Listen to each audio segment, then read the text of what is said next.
Dear students, welcome back to Biofounder classes once again. After a long festive season, we again come back to our normal schedule and let's come back to studies once again. I hope all of you have spent a very nice festive season with all your family and friends. Let me remind you once again, you are on the platform which provide you concept-based, concise and information-rich videos on life science. Our classes cater students from HS level, medical aspirants and also competitive examination as well. So, in the previous class, almost we have covered the total portion of module Chemical Coordination and Integration chapter 22 class 11. We are only left with gonad portion or the gonads. So, without any further delay, let's begin today's class. So, to start with gonads, first of all, we need to know what are the gonads termed for. So, these are the mainly sexual organ in animals. These are the sexual organs. In case of male, these are testes, and in case of female, these are ovary. A pair of testes and a pair of ovary. So, in case of male, the gonads are one pair of testes, and in case of female, the gonads are one pair of ovary, which mainly cater all the sexual development, sexual functions, and these are mainly the sexual organs in case of human. So, to start with, first let's begin with the testes, which is the male reproductive organ. What is the testis? Testis is the male reproductive organ or gonad in case of male. Okay. So, to start with testis, testis is the organ in case of male which is present outside the abdominal cavity. Testis is present outside the abdominal cavity in the scrotal sac. This is one pair of testis and this is the scrotal sac.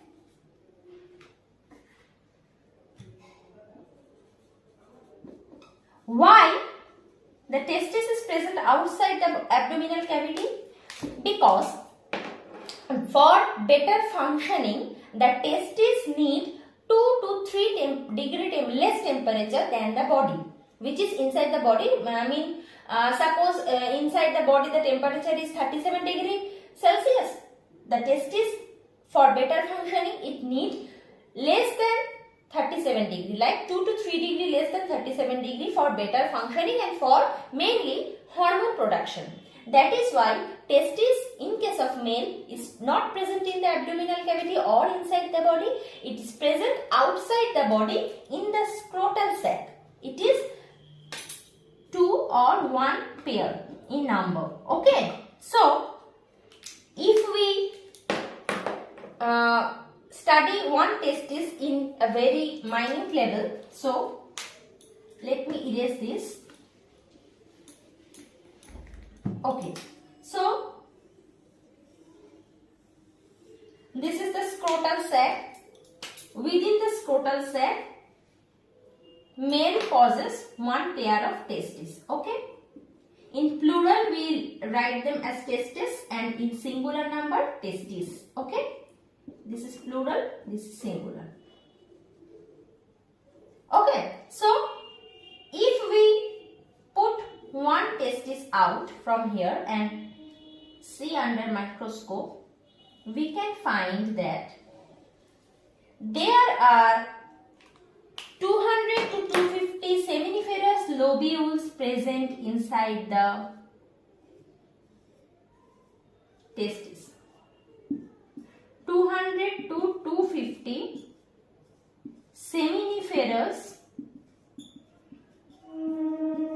lobule is present inside each testis. We have 2 testes in case of male. Each testis possesses 200 to 250 seminiferal lobule. Okay. So, inside one seminiferous lobule, there are numerous seminiferous tubule present. These are seminiferous tubule. Okay. So inside each testis 200 to 250 seminiferous lobule is present, and inside each of the lobule numerous seminiferous tubule is present. Okay, or numerous seminiferous tubule are present. And also I would like to mention here that a special type of cell present in each of the seminiferous lobule. If this is the seminiferous lobule, specialized type of cells also present inside the seminiferous lobule. These are called Leydig cells, and these Leydig cells are designated for the production of testosterone. These Leydig cells are responsible for these Leydig cells are the main site for production of testosterone hormone, which is the main male hormone is present or produced inside the testes, inside the Leydig cell. Okay, up to this I think I am clear enough. So I hope that you are noting it down in your copy. So let me erase this. So as far we know that Leydig cells produce testosterone, right? Let me remind you one very crucial point here, that we have already studied that pancreas is a mixed gland, like it has both exocrine and endocrine function in the same gland itself. Okay, like so testes and ovaries, these are also both exocrine and endocrine in nature. The exocrine portion of both ovary and testis produce, in case of testis it produce sperm, and in case of ovary it produce ova. In case of male reproductive system, the testis being both exocrine and endocrine gland, the exocrine part of testis produce sperm and the exocrine part of ovary produce ova, and the endocrine portion of both testis produce testosterone and the endocrine portion of ovary produce estrogen. Estrogen, progesterone, relaxing, various hormones are there. Okay, so clear up to this point? So here I would like to mention that, as I have already told, Leydig cells produce testosterone. But from our previous classes of this module only, we know that hypothalamus produce the releasing factors for each of the hormones. Hypothalamus produce the releasing factor for each of the hormones. Let me draw a hypothalamus here for you.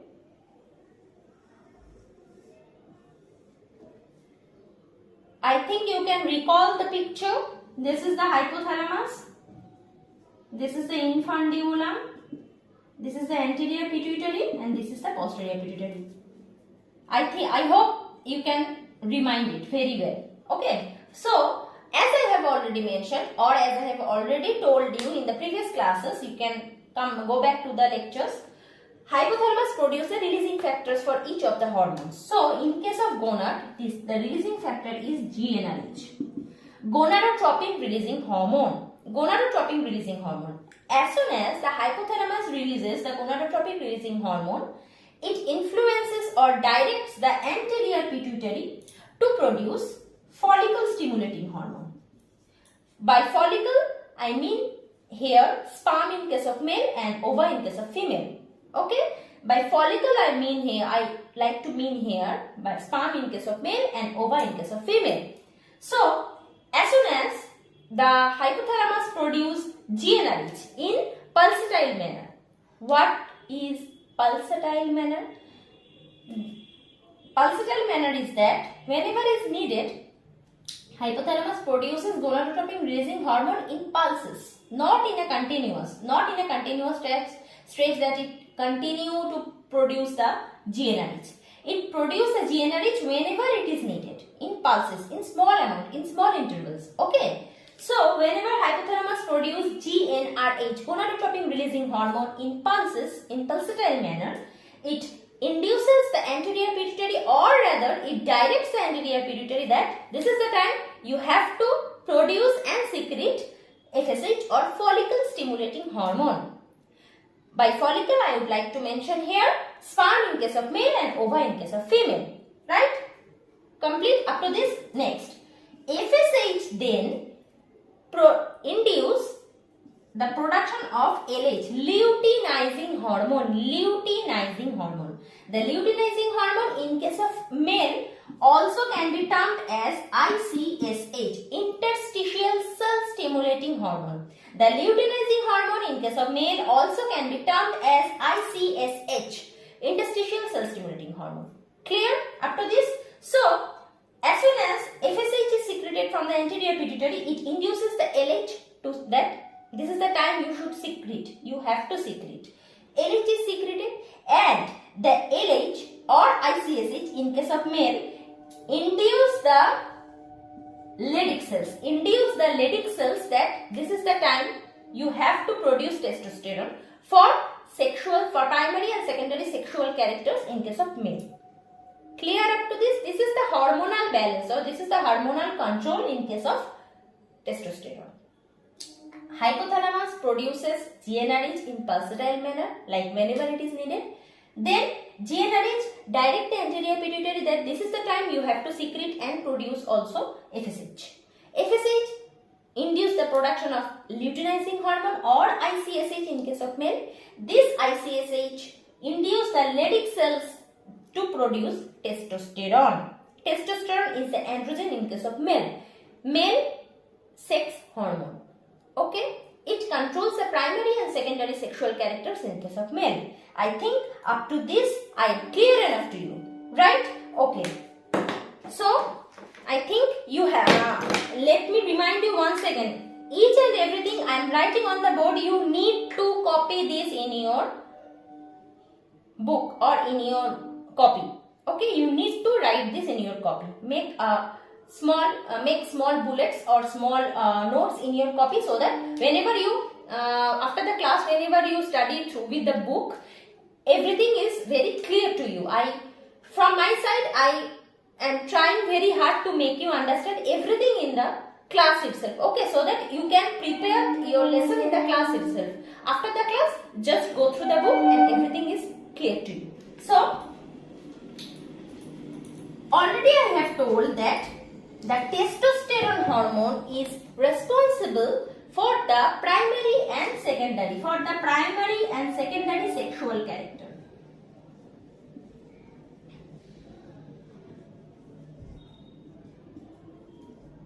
In case of male, the primary sexual character, by primary sexual character I would like to mean here that the production of testosterone and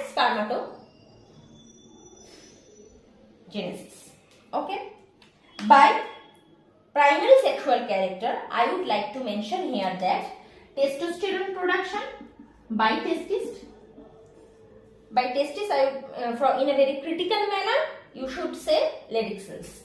Testosterone secretion and production as well, and spermatogenesis. Okay, spermatogenesis. Spermatogenesis means the production of sperm.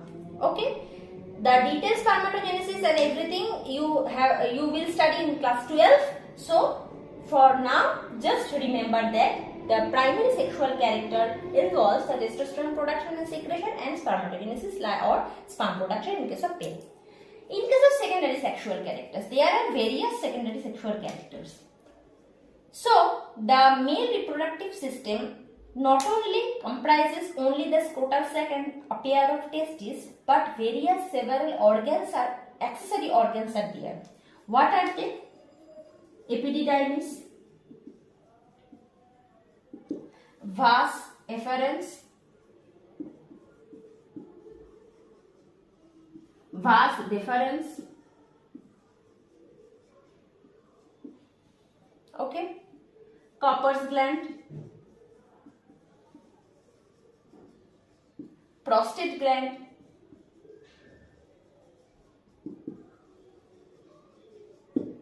seminal vesicle,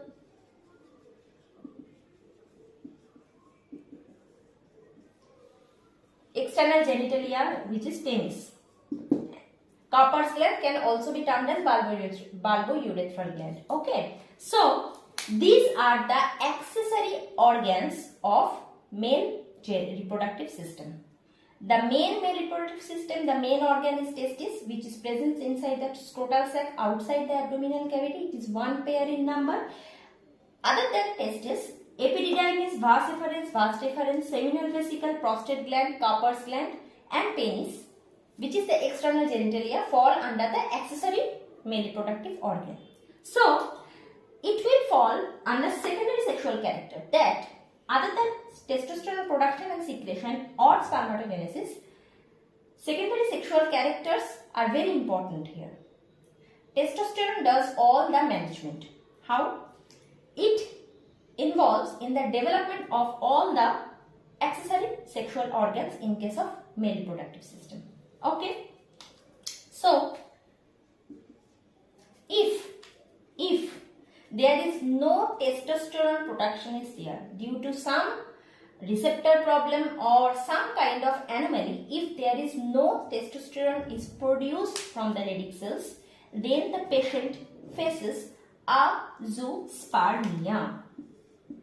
Azoospermia.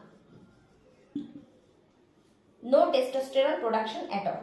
And if the amount of testosterone production is very little, then we will term it as oligozoospermia. Very important topic, very important terminologies for you in your upcoming exam. Please note it down right now. So, A means absent. Absence of testosterone means no testosterone is being produced. And oligozoospermia means testosterone is being produced but the amount is very less. Okay. So, these are the two important pointers I am giving you. Note it down in your copy. Let's come to the next point. Okay. So, secondary sexual characters also involves libido. As the secondary sexual character involves the enlargement of central nervous system. The central nervous system is very well developed or well enlarged in case of male than female. This doesn't mean that females cannot think in depth or cannot manifest anything. Okay, they do very well than male, but this is the secondary sexual, it is fall under the category of secondary sexual character, that the males also, the central nervous system is very well developed. That is why libido is very increased.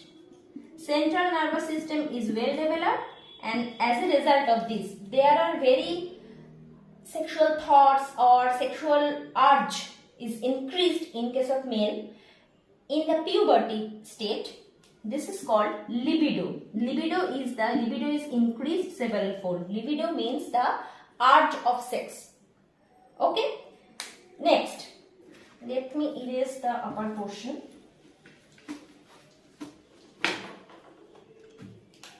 Facial hair start growing, like the beard and everything. Axial hair. Okay. Axial hair means hair in the armpit and everything. Development of axial hair means the hair grows in the armpit, and pubic hair. Next is aggressiveness. You all know that you are students of class 11 and all of the boys can relate to it very well, that in the puberty, when you hit puberty, sudden very aggressiveness is increased in all of you, right boys? I hope you can correlate to this. So, next is the excessive anabolism.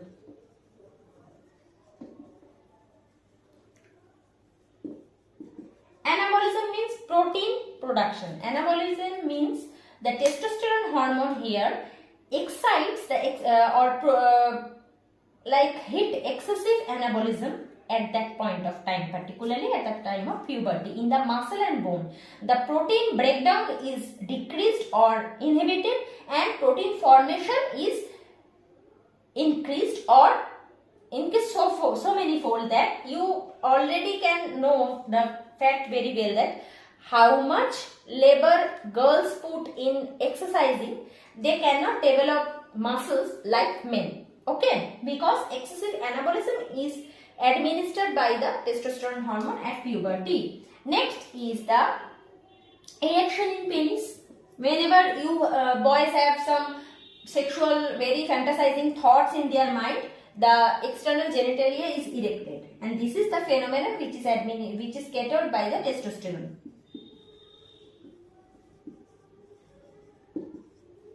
Pimples at the time of adolescence. Okay. And also increased erythropoiesis or RBC production. Erythropoiesis is the RBC production. You can remember very well that in the class 9 and 10 you have already studied that the hemoglobin range in case of male is 14 to 16 and in case of female is 10 to 12 or 12 to 14 somewhere. Mainly 10 to 12. So why the range is increased in case of male? Because during puberty, during adolescence, testosterone is responsible for the increased RBC production or increased erythropoiesis. That is why the range is higher in case of male. So these are the secondary sexual characters. Sorry, I am forgetting something. The vocal cord is being thick in case of male. So the students which come for study with to me in class 9 and 12, the voice is very much thin. Whenever they hit puberty in class 12 and in class 11, they have very sound bass and very thick voice. The vocal cord is being thickened due to the administration of testosterone hormone at the time of puberty or during the adolescence period. Okay, so these are the secondary sexual characters. Thick voice or vocal cord. Okay, these are the secondary sexual characters which is mainly seen due to the testosterone hormone release secretion in case of male. So these are the total scenario in case of gonad in case of male. I hope up to this is well clear to you. So let's begin with the next portion. Another point I would like to incorporate in case of the male gonad, that eunuchoidism is the state which is characterized by no testosterone production. The male suffering from eunuchoidism is called neuter. In this case, the persons who suffer from this disease are lack of secondary sexual characters. They lack the production of testosterone. That is why no sperm is produced. That is why no male secondary sexual character is developed, and the person is called neuter because they are not be able to produce sperm, so they are not be able to produce any child. Okay, this person is called neuter and the disease name is called eunuchoidism. Okay, so let's continue with the female reproductive system, female gonad, which is ovary. So to start with the ovary, let me first tell you something very important, that the female reproductive system is way more complicated than the male. The female reproductive system is way more complicated than the male reproductive system, and today we will study about the ovary, which is the sex organ or sex gland in case of female. And we have one pair of ovary which is almond shaped. Let me use the blue pen. I think green or red is not very clearly visible. So let me draw like this. Okay, so almond-shaped one pair of ovary is present in female body, which is the sex gland or reproductive gland in case of female, or gonad we can say. So in each and every ovary there are many ova produced in each day. Okay, so let us consider one ova. So this is the ova, and around the ova many cells are, granulosa cells are there. These cells are called granulosa cells. So this is the ova, developing ova, not ova. Let me write you developing ova. An ova with all the granulosa cells is called Graafian follicle. Already I have told you that by follicle in case of male, sperm is considered, and in case of female, ova is considered. Okay, and they actually the granulosa cell is distributed throughout the ovary. So the outer portion is cortex, and the inner portion is medulla, and this is called stroma. Okay, so developing ova with all the granulosa cells is called Graafian follicle. I will incorporate a picture over here, pictorial format, so that you can understand in a very better way. So the ova, the developing ova, release which hormone? Estrogen. The estrogen hormone. Let me tell you something here that other than ovary and testes, some amount of androgen is also produced by suprarenal cortex, adrenal glands, cortex region, mainly sex corticoid hormone. Mainly they also produce some amount of androgen. Okay, so the developing ova is produced. Ova will produce the estrogen hormone. Estrogen hormone is mainly responsible for all the primary and secondary sexual characters in case of female. What are the primary sexual character? Like male, here the primary sexual character also involves the production of estrogen,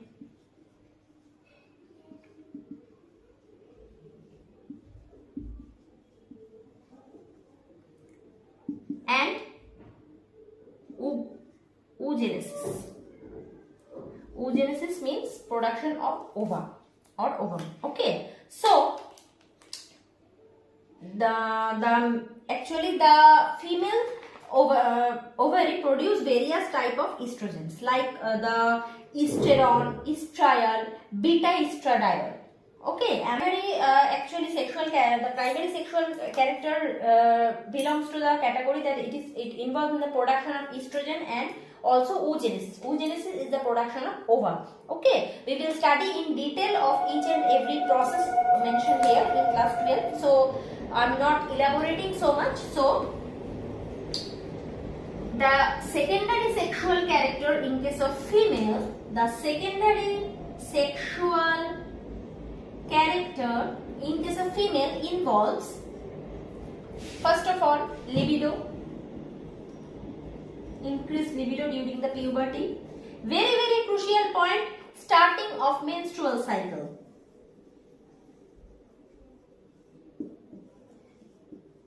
The menstrual cycle initiated in the adolescent period in case of female. Presence of pubic hair, axial hair.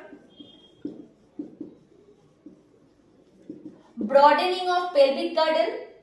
The pelvic girdle at that point of time in case of female is broadened so that it actually provide a huge space for the accommodation of baby or embryo. Broadening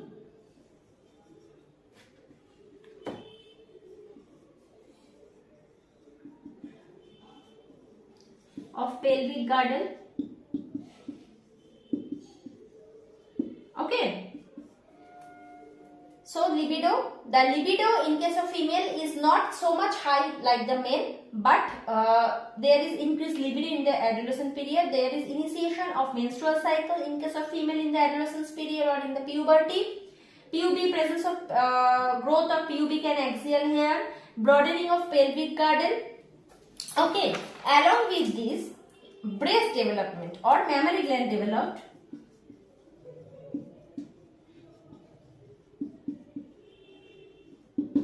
Also administered here, and thickening of uterine lining. One of the major function of estrogen hormone in case of secondary sexual character is the thickening of uterine cavity or uterine wall, which is termed as endometrium.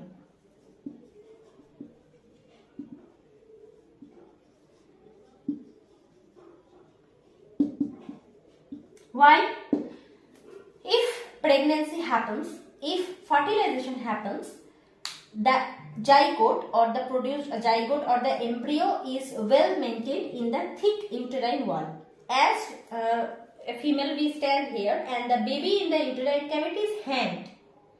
If the protection is not very strong, if the uterine wall is not very thick, it will slip or it will fall anytime soon. That is why against the as it is in the process or in the way of gravity, it will fall very easily if the protection is not very strong. That is why estrogen hormone is responsible for the thickening of uterine wall. Why? Because it can hold, the thick uterine wall can hold the baby for 9 months. Okay.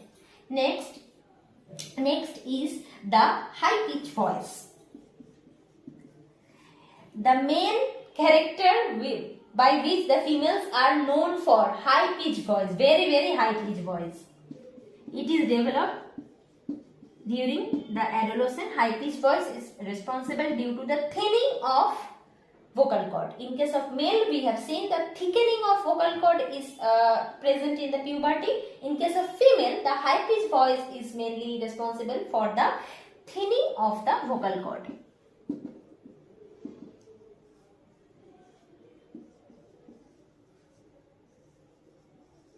Okay, so these are the mainly secondary sexual characteristics which is responsible for estrogen hormone. So I think you have noted down everything, or you can also take the screenshot of the board so that in future you can note it down in your copy. Let me erase this. Next, okay, so as this is the ovary, this is the ova, and these are the granulosa cells. The granulosa cells protect the ova, okay, and along with the granulosa cell, the ova is termed as Graafian follicle, the developing follicle, and the hormone secreted by this ova is estrogen hormone. Mainly not by the ova, the accessory granulosa cells outside the ova mainly secrete the estrogen hormone here. Okay, so as the ova get matured, it will break the wall and come out. Where? Come out in the from the inside the ovary. It will erupt the wall and come out in the fallopian tubule, and in the fallopian tubule during the ovulation, when LH hormone is when the peak of LH hormone is very much high, the ova will come out by breaking the wall of the granulosa cells, accessory cells, where to the fallopian tube, and wait there 48 hours, 2 days for getting fertilized. Okay, so as soon as the ova will come out by breaking the wall, the accessory glands here will produce hormone progesterone. The accessory glands without the ova is termed as corpus luteum. It is yellow in color due to the presence of lutein protein. Due to the presence of lutein protein in the corpus luteum, it is yellow in color, and this yellow colored corpus luteum produces the hormone progesterone. another steroid hormone, female hormone. Okay. So the estrogen hormone is produced from the developing ova, the Dracaean follicle, and as soon as the ova will erupt, break the wall, and at the time of ovulation it will come to the fallopian tube from the ovary. The other accessory cells surrounding the ova turned yellow in color due to the presence of lutein protein and is called corpus luteum. This corpus luteum will start secreting progesterone.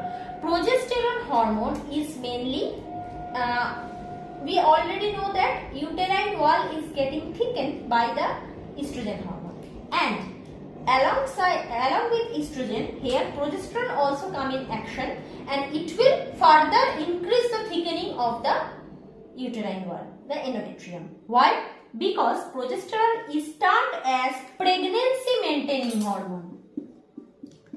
Pregnancy maintaining hormone. Why it is called so? Because when the developing ova comes from the ovary to the fallopian tube, if it will get fertilized eventually, if the embryo will form, then the embryo come to the uterus, and there the uterine inside the wall, the endometrium, have to be much thicker so that it can hold the embryo up to 9 months. Okay, that is why the progesterone hormone produced from the corpus luteum is mainly called pregnancy maintaining hormone, because it mainly thicken the uterine wall, endometrium, and hold the baby and create a suitable environment for the embryo for implantation and further progress or further development. That is why the progesterone is called pregnancy maintaining hormone. Okay. This is the case where if there is pregnancy occurs, but if not, if there is no pregnancy occur, the thickened uterine wall will shed. Corpus luteum will turn into corpus albicans.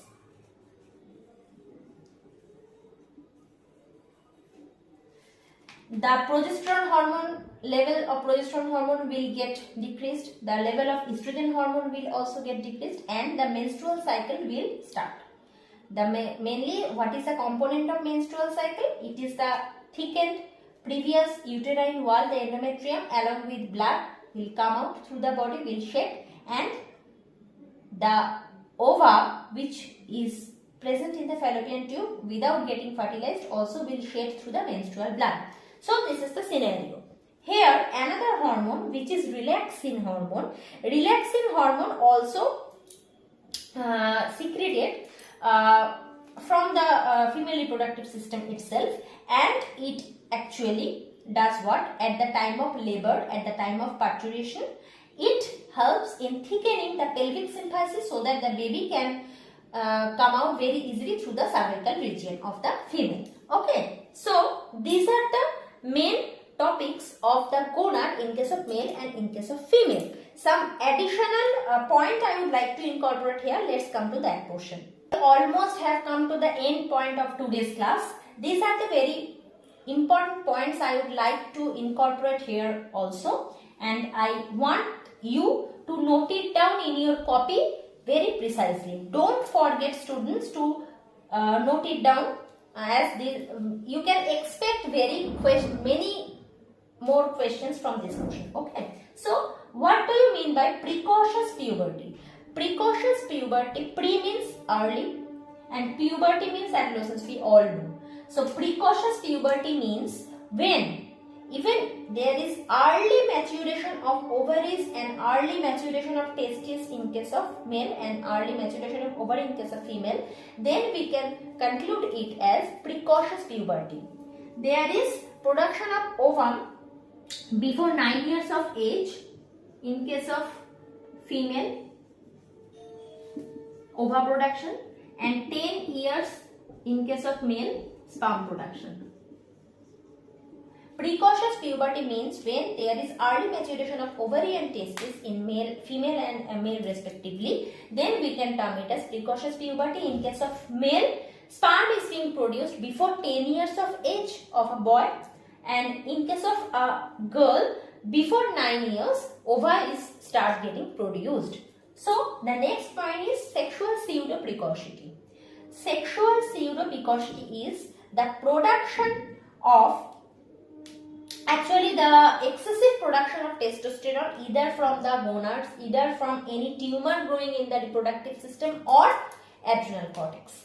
This lead to sexual pseudo-precocity. What do it mean? That it is mainly characterized by the enlarged penis, excessive growth of axial and pubic hair in case of male, and in case of female, excessive enlargement of breast, excessive axial and pubic hair development can be seen in case of female in case of sexual pseudo-precocity. Okay, so clear up to this. And castration means if we remove the testis by any means, then it won't be able to produce testosterone, and in the absence of testosterone, secondary sexual character, primary sexual character in case of male is not be able to produce in a good manner or is absent totally. That is why it is called castration. Castration is the removal of testis in case of male. Okay, so I think up to this I am clear enough to you. If there is any portion left from your side or any question, you can always comment down below for further communication. Okay, so we have completed the total chemical coordination and integration portion by today. If there is any question left from your side or any query from your side, you can always comment down below, or you can email me in the email ID right now popping in your screen. I hope I have tried my level best to make you understand the total hormonal part, class 11, chapter 22. For any doubt, any query, email me or comment down below. In the next classes, we will study, or we will start with the chapter body fluid, like the blood and everything, plasma and everything. In the next class, we will study about this portion. And if you like the video and if you enjoy the learning process with me, don't forget to share the video as much as possible, like the video and subscribe to this channel and put the notification bell on always, so that every time I upload a video, you will be get notified very easily. So, thank you and goodbye for today.